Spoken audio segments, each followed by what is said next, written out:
Boker Tov, covering I'm Stephen Ben-Nun. You're watching Israeli News Live. After 10 earthquakes in the last 24 hours have struck in central Italy, not too far from Rome, of course, Rome being affected by these earthquakes, everything from a 5.6 all the way down to 4.0 and above. 10 earthquakes, again, have rattled central Italy. Now, what's interesting in this, we have a new report coming out this morning on Sputnik. Dozens feared dead after massive avalanche hits Italian hotel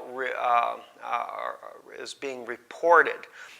30 people are supposedly dead after this avalanche has hit the hotel. I was looking at Gran Sasso d'Italy. That is where the hotel is located at, and of course it's just to the east of where the epicenter was from the earthquake. So no doubt the reason for the landslide is probably a lot to do with this earthquake that just struck here on your map. As you can see here, the earthquake was, I think, just a little bit northwest of that location. But as a result, it's caused an avalanche and 30 people have lost their lives during that particular earthquake. Another thing that has happened that just broke out a few moments ago, the Ukrainian parliament has adopted laws allowing U.S. troops to join drills on Ukrainian territory. And that in itself is pretty major.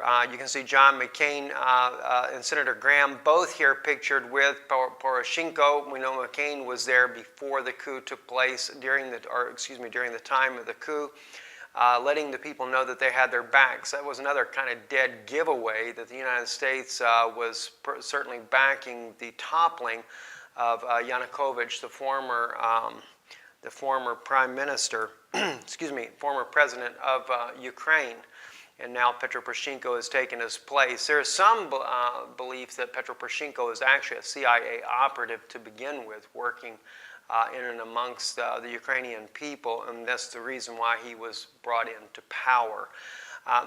One thing I want to share with you as well that's just very concerning to me, and maybe I can jump over here to Twitter and show you some of this information so you understand where I'm coming from. And that is, there is so much of a buildup of troops around Russia's border. And I want to see if I can get down here to one of our good friends there on Already Happened and what he speaks about this. Or not speaks, but showing the different troop movements that are happening. Mikael is another one, does an outstanding job. Also, War Monitor also picks up a lot of the information that is going on. But Already Happened on his channel here. He also has a Facebook page. You might want to check it out, follow along with the information that he reports. Been clearly showing a major buildup of U.S. forces in different places around Russia. And of course, some of these are a couple of days old. Also, Italy, he was just recently showing howitzers being moved around over in Italy. Here's what I wanted to bring out here. The U.S. F-35B's Lightning II with its Marine Fighter Attack Squadron have arrived in Iwakuni, Japan. We also know that he reported the other day that a submarine, U.S. Topeka, arrived in Japan as well.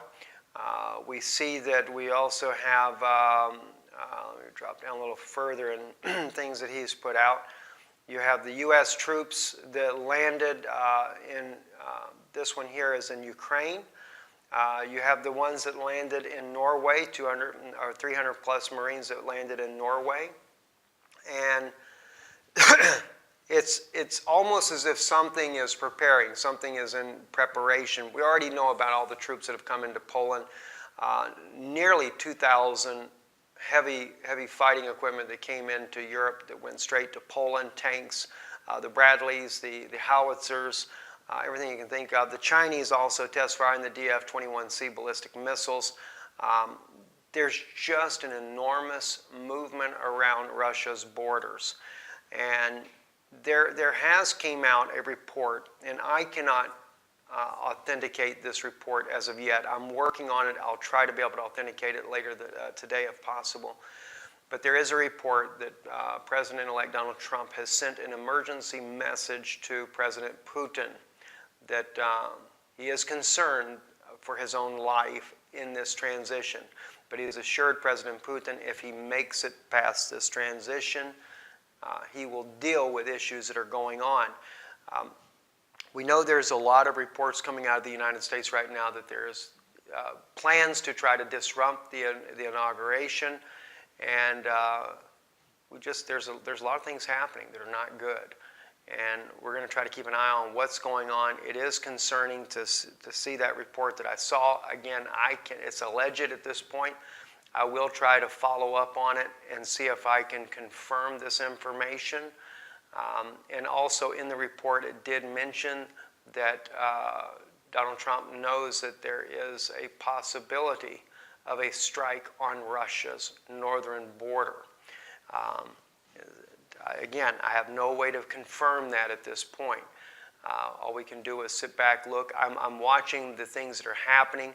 This latest thing with the Ukrainian parliament approving military being able to do drills with Ukraine kind of lets me know that there's something up. If the Ukrainian parliament has adopted a law allowing admission of foreign troops for drills, then that means they're fixing to move a huge amount of troops into their country for drills. Now that a lot of times is more than just a drill. As President Putin said in his documentary, Crimea: The Way Home, once he revealed that the United States and their allies, when they entered into the Black Sea, it was under the auspice of a drill, but in reality, it almost went to a nuclear war. It's just very concerning to me, and I think that Prime Minister Netanyahu was trying to tip off President Putin what was going on when it was released in Russia Dialogue that the conversation that was held between Putin and Prime